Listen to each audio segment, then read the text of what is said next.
Good evening, everyone. Thanks, Aaron. We are sticking obviously with the breaking news, truly heartbreaking news for the tens of millions of people who own Apple products, but who think of themselves as fans, not just customers. They've done the unthinkable. Apple has cancelled the iPhone 16 that was slated to launch later this year. Is Apple gonna cancel the iPhone 16? Is Tim Cook gonna step down as Apple's CEO? This just seems like things clickbait videos on YouTube would talk about that'll never happen, right? Well, maybe they should. Ironically enough, it was Steve Jobs himself that decades ago predicted this very moment. I will show you the clip where Steve himself predicts how Apple will fail, but also says how they can save themselves, but they've got no time to waste. And I've got some stories here you need to hear. And a big thanks to Magical for sponsoring this video. Let me first start with a story that you probably haven't heard before. Back in the summer of 2010, Apple was dealing with an enormous, earth-shattering scandal that really shook the company to its core. Not only were they just recovering from what was probably the biggest Apple leak of all time, even remains that way to this day with the whole Gizmodo iPhone prototype saga, but there was a major iPhone exploit being used all around the world that was changing iPhones in a bad way, and that was jailbreaking. This was around the time that jailbreaking got super popular, and for those of you who are maybe a little young and don't remember this, I could honestly make a whole video about this topic, but to make it succinct here, jailbreaking was just a way to customize your iPhone in ways that Apple didn't want you to do. I think of like theme packs and different animations for the lock screen and the home screen. You had access to a totally new and feature-packed third-party app store called Cydia. There was a whole lot that jailbreaking could do, and it really took the power away from Apple and put it into the hands of customers and users. The whole idea was that you bought and paid for your iPhone and you should control it, not Apple, which obviously Steve Jobs and Apple execs didn't like. And the reason this summer was a particular problem for Apple was because jailbreaking had just gone from a little complicated to super easy. Again, to make a very long story short, there was a super popular exploit that could be activated on any iPhone just by going to a particular website, and it just made it really easy for people to jailbreak their phones. In fact, this became such a rampant thing that people were going into the Apple Store, going up to iPhones on display, jailbreaking them, and then leaving. So people would walk up and have a totally weirded out phone because this jailbreak really was that easy. And yeah, in a sense, it really kind of made iPhones of the day look and act more like Android phones, but really, again, what I think many realized is just how much control and capability their iPhone had that was being sort of limited by Apple artificially, for better or for worse. And for years, Apple would play this cat and mouse game with jailbreak developers and trying to patch vulnerabilities as they popped up. But the bottom line was that this fundamentally changed Apple. Jailbreaking was not going away, and what Apple has progressively done over the years, really since 2010, was embrace just a bit, more and more each year, of customization to sort of let users customize their phones how they want to. Okay, but what does it have to do with the iPhone 16 and Tim Cook leaving Apple? Where are you going with this? I promise I'm gonna connect the dots here, but one more story I've gotta tell first.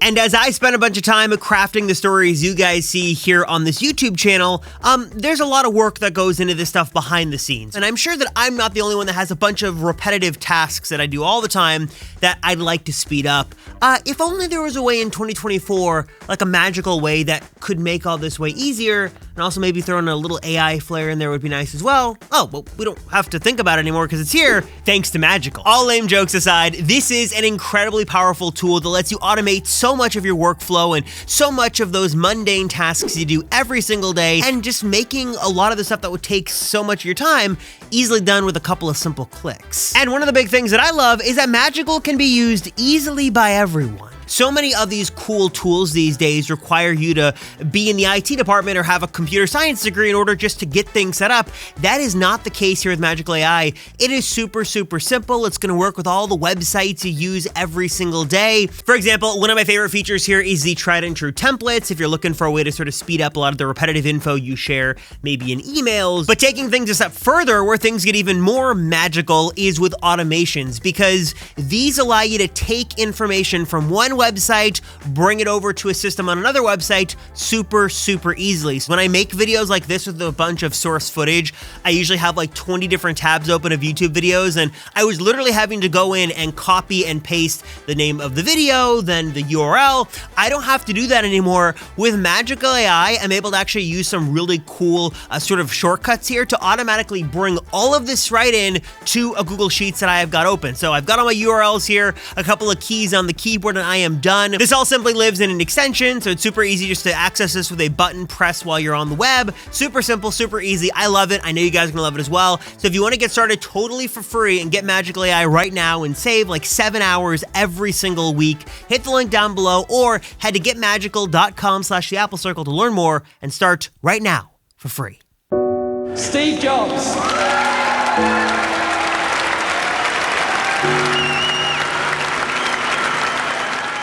When Steve Jobs returned back to Apple in the late 1990s after Apple bought Next and he sort of returned home as the prodigal son, he inherited an absolute mess. The company was like just days away from bankruptcy, and in order to sort of steer the ship back in the right direction, he made a number of sweeping changes, made some very important hires, and also just killed off a bunch of Apple products. What we'd later learned from Steve himself and from employees who were around for internal meetings was that Apple was just focusing on way too much. They were trying to serve every customer at every price point with every form factor and every option.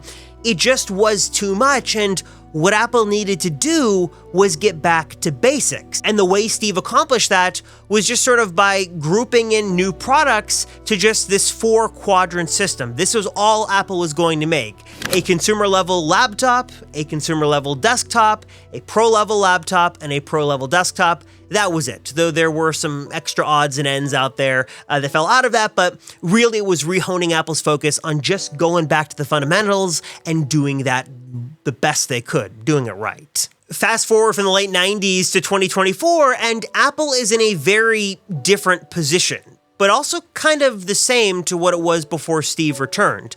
I mean, on paper, they are obviously much, much healthier. Love Tim Cook or hate him, you can't deny the effect he's had on Apple in terms of valuation, and stock price has been very, very good. Shareholders have definitely reaped the rewards of Tim Cook's leadership.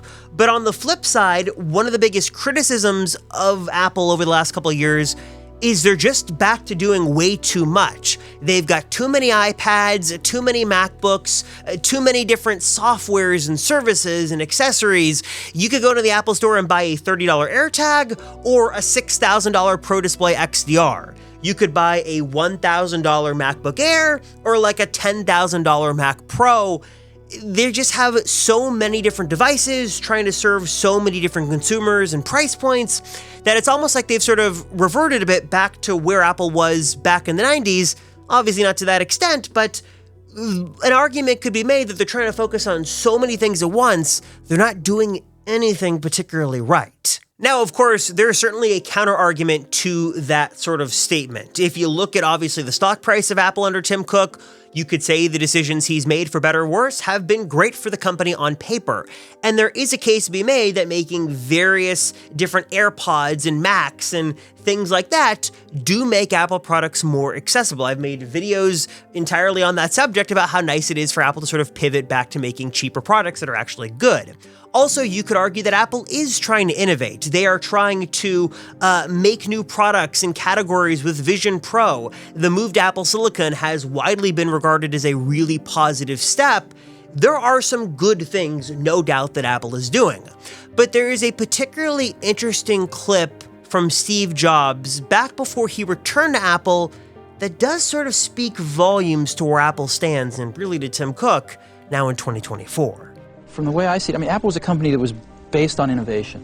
When I left Apple 10 years ago, we were 10 years ahead of anybody else. It took Microsoft 10 years to copy Windows. The problem was that Apple stood still. Even though it invested cumulatively billions in R&D, the output has not been there, and people have caught up with it, and its differentiation has eroded, in particular with respect to Microsoft. And so the way out for Apple, and I still think Apple has a future. There's some awfully good people there, and there's a tremendous brand loyalty to that company. I think the way out is not to slash and burn, it's to innovate.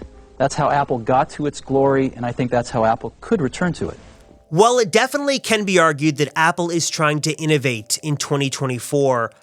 I'm not sure what they're focusing on is necessarily the right thing. I think what many Apple fans and even average consumers would love to see are just some bigger upgrades to the iPhone. The iPhone 16 no doubt will be exciting, but it's going to be extremely similar to the 15 and the 14 and the 13. Apple Intelligence is a very lofty idea, and if it works like the demos, that would be great. But we're already hearing reports right now that it's delayed to October, that Apple just couldn't get things right in time, which has been a theme over and over again over the last few years. And despite its price quirks, as innovative as Vision Pro is, it seems like Apple launched that product without a clear direction. There's not a ton of content for that. Even Apple original content just isn't there, and it seems to be lacking a use case and a purpose and a compelling reason and price point that people want to buy it. Don't get me wrong, like I said, Apple is doing some really amazing things these days, but I also feel like they've got so many irons in the fire, so many cooks in the kitchen, so to speak, that some of these important products are faltering, and they should be giving more attention to things like the iPhone. Maybe they should, delay the iPhone for a couple of months or even skip a generation just to bring the thunder with a really great redesigned phone that packs way more in terms of value and features than what's expected with the iPhone 16. And as great as Tim Cook has been for shareholders, I'm not sure if he's been the best for Apple fans, those who really do value some of the quirks of the products and the ingenuity and the innovation. It could definitely be argued that someone like Johnny Ive taking the helm might not have made Apple the financial powerhouse that it is today, but maybe would have ultimately led to better products. I wonder if this is now sort of the time for Tim Cook to step away and for someone with a new perspective to jump into the driver's seat. Maybe it is Craig Federighi, maybe it's John Turnus, maybe it is someone new that comes in as a surprise sort of outside CEO. Not sure who that person could be, but I do wonder if it is time for some new leadership from the top and for Apple to sort of shift dynamics and directions and go back to the drawing board and just go back to making cool things, not so heavily focused on that bottom line. For me, it's just as I look at all the rumors that pour in for new Macs and iPads and iPhones, these days it just seems so much like more of the same, that while it is good to have all these different products at varying price points, I do miss the innovation that Apple used to deliver. I miss the quirks. I miss the fun stuff. I miss the attention to detail where people wouldn't usually notice. It's stuff like that that I feel like is lacking in Apple these days, and it would sort of be nice to see that return. And maybe that does mean that we have to wait a little longer for new products, and maybe that means that Tim Cook isn't CEO. Not saying that's something I absolutely want, but I do think it's an interesting question and a discussion we could have, which is why I thought I'd make this video and we could discuss in the comments down below. So now it's your turn. I've done enough rambling for one video. What do you think about this? Do you think that Apple should delay their products if it meant we ultimately got better, more innovative products if we had to wait a little bit longer? Do you think it's Tim's time to step aside and let someone else sort of new come in and guide the ship that is Apple these days? And what do you think about all this? Do you think that Apple opening up their walled garden is a good thing, or do you think they should double down on the walled garden but just make better products, or am I totally off base on this? Let me know your thoughts down below. Curious, we can discuss. Thought this would be an interesting sort of discussion we could have in a video. As always, I appreciate you guys watching so much. Thank you, as always. I'm Robert Rosenfeld. I'll see you in the next one.